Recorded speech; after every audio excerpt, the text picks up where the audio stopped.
Segunda parte del libro de Fritz Perls titulado Yo, hambre y agresión, metabolismo mental. Inicia con una reflexión, un escrito de J.C. Smuts. Dice, todo elemento con carácter extraño, ajeno u hostil, introducido en la personalidad crea ficción interna, obstruye su acción y hasta puede terminar por desorganizarla y desintegrarla completamente. La personalidad, lo mismo que el organismo, depende para su persistencia de que se le proporcione sostenimiento intelectual, social y similares a su medio ambiente. Pero este material extraño, a no ser que la personalidad lo metabolice y asimile en forma apropiada, puede hacerle daño y hasta llegar a ser fatal para ella. Del mismo modo que la asimilación orgánica es esencial para el crecimiento animal, la asimilación intelectual, moral y social por parte de la personalidad llega a ser el hecho central en su desarrollo y autorrealización. La capacidad para esta asimilación varía en forma notable en los casos individuales. Un Goethe pudo absorber y asimilar toda la ciencia y el arte y la literatura. Pudo asimilar esta gran masa de experiencia, pudo apropiársela y hacer que contribuyera al esplendor y magnificencia de autorrealización que lo convirtió en uno de los hombres más grandes. Capítulo 1 de la segunda parte. El instinto de hambre.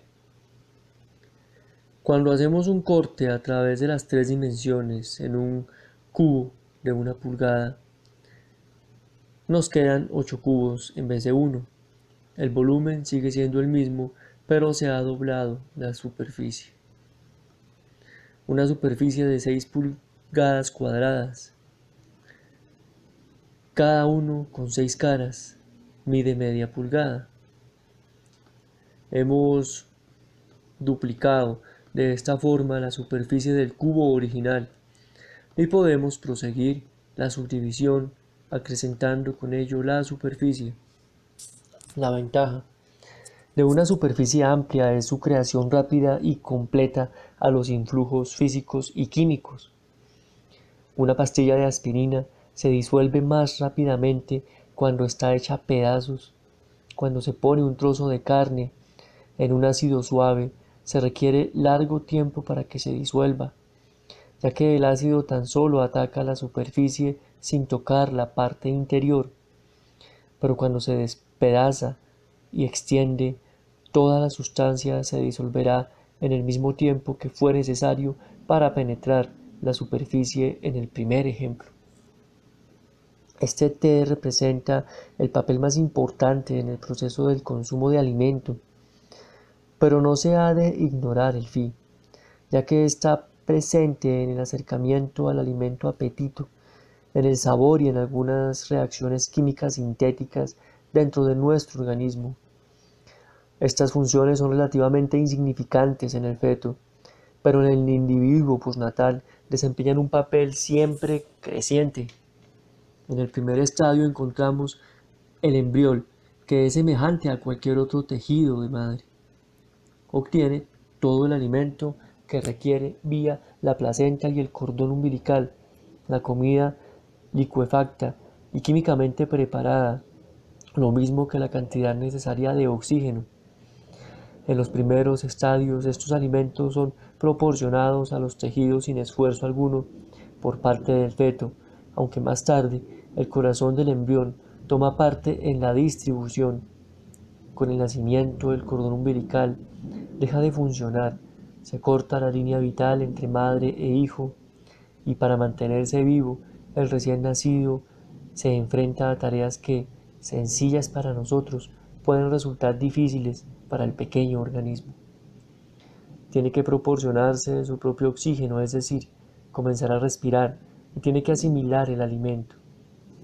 Como se demuestra al principio de este capítulo, no se requiere todavía desmenuzar estructuras sólidas, pero se debe reducir y diluir químicamente las moléculas y proteínas de la leche en sustancias más simples. Sin embargo, El niño recién nacido debe desempeñar un papel activo, consciente, el mordisco de dependencia.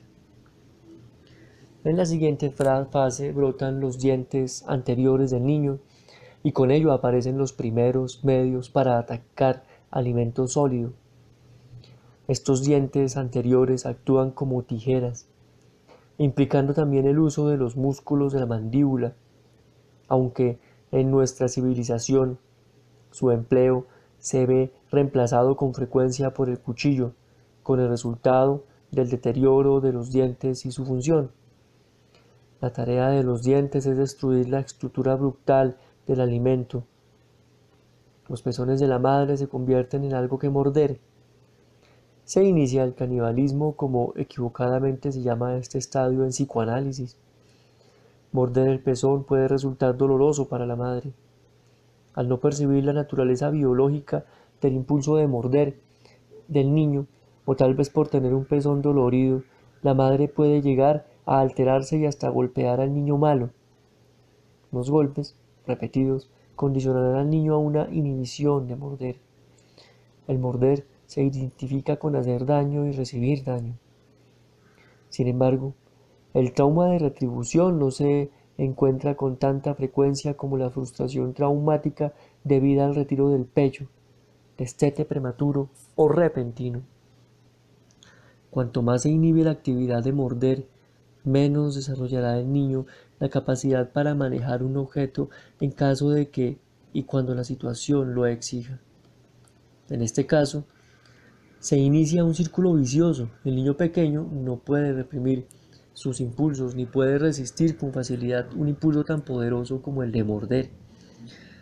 En el niño muy pequeño no están desarrolladas todavía las funciones del ego y con ellas las fronteras del ego. En mi opinión, tiene a su disposición tan solo medios de proyección. El niño, en este estadio, no puede distinguir el mundo interior del exterior. La expresión proyección, por tanto, no es muy correcta por significar que algo que debería sentirse en el mundo interior se experimente como perteneciente al campo exterior. No obstante, para fines prácticos podemos usar la palabra proyección, entre comillas, en vez de estado prediferencial de proyección, entre comillas. Cuanto más se inhiba y proyecta la capacidad para herir, más desarrollará el niño el miedo a ser herido. Y este miedo de represalias, a su vez, producirá una renuncia mayor a infligir dolor. En todos estos casos se puede encontrar un empleo insuficiente de los dientes anteriores, junto con una incapacidad general para hacer presa en la vida, para clavar los dientes en una tarea. Otra salida de la agresión inhibida es la retroflexión, entre comillas, a la que he reservado un capítulo esencial.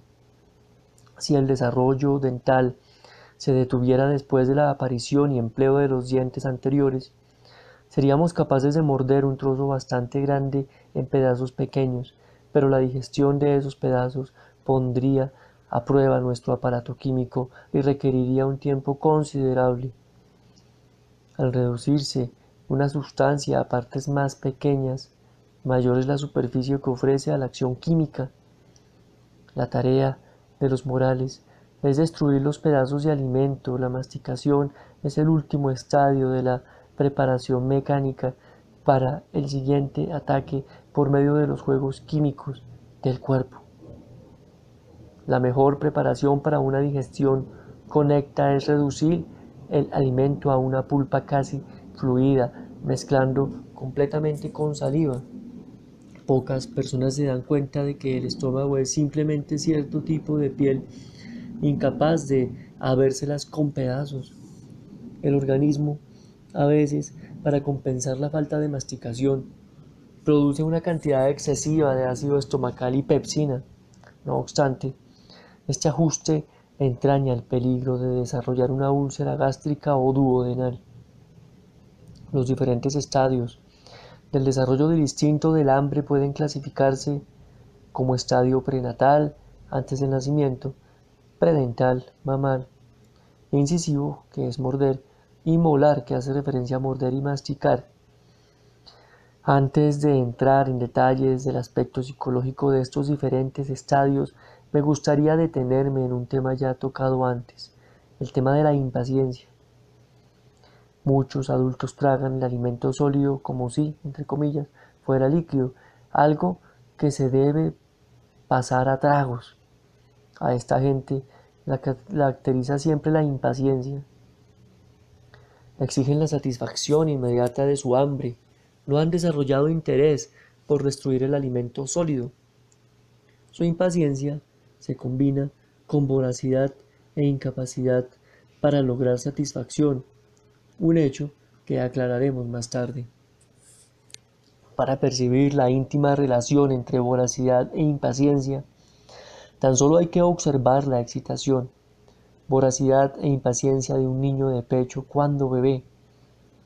La función del contacto del niño de pecho se restringe al mordisco de dependencia y el resto de alimentación es confluencia, fluir.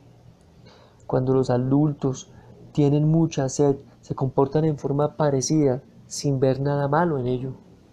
Pero la gente que engulle alimentos sólidos confunde lo sólido con lo líquido, con el resultado de que ni desarrollan la capacidad para masticar, para hacer un trabajo completo, ni la capacidad para permanecer en suspenso.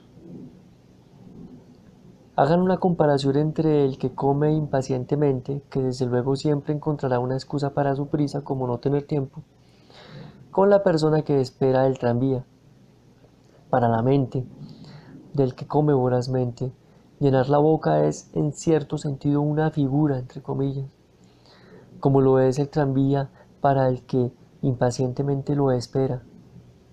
En ambos casos se espera la confluencia, aquí el flujo conjunto de imagen y realidad, y sigue siendo el impulso primario. Al llenar la boca, no se retrotrae hacia el fondo como debería ser, y el placer de saborear y la frustración del alimento no llega a ser el centro de interés, entre comillas, la figura. Sobre todo, permanecemos sin gratificación la tendencia destructora, que debería tener una salida biológica natural en el pleno de los dientes. Encontramos aquí las mismas frustraciones de más y menos que en las evitaciones, las funciones destructoras, aunque en sí es un instinto, sino un instrumento muy poderoso del instinto de hambre, es sublimada.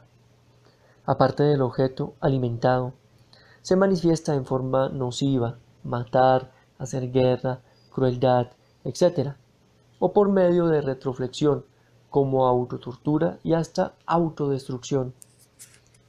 Se trata con frecuencia a experiencias puramente mentales, deseos, fantasías, soñar despierto, como si, entre comillas, fueran realidades objetivas.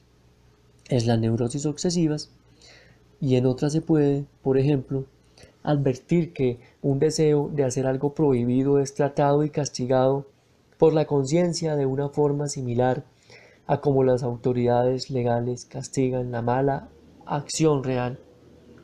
De hecho, muchos neuróticos pueden establecer diferencia entre una mala acción imaginaria y una real. En la psicosis, la confluencia de imaginación y realidad con frecuencia conduce al paciente no solo a esperar, sino a infligir castigo real por acciones imaginarias. El hambre de alimento mental y emocional se comporta como el hambre física.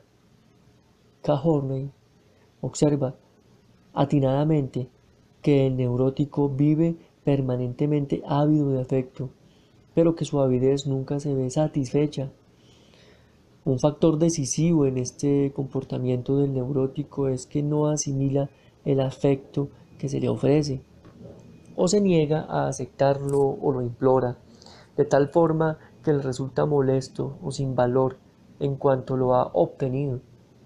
Además, esta actitud impaciente, voraz, más que ninguna otra cosa, es la responsable de la estupidez excesiva que encontramos en el mundo. Del mismo modo que estas personas no tienen paciencia para masticar el alimento real, Así tampoco se dan el tiempo suficiente para masticar el alimento mental. Como la época moderna promueve el comer apresuradamente en gran medida, no es sorprendente oír al astrónomo que dijo: hay dos cosas infinitas hasta donde sabemos, el universo y la estupidez humana. Hoy sabemos que esta afirmación no es muy correcta. Einstein ha demostrado que el universo tiene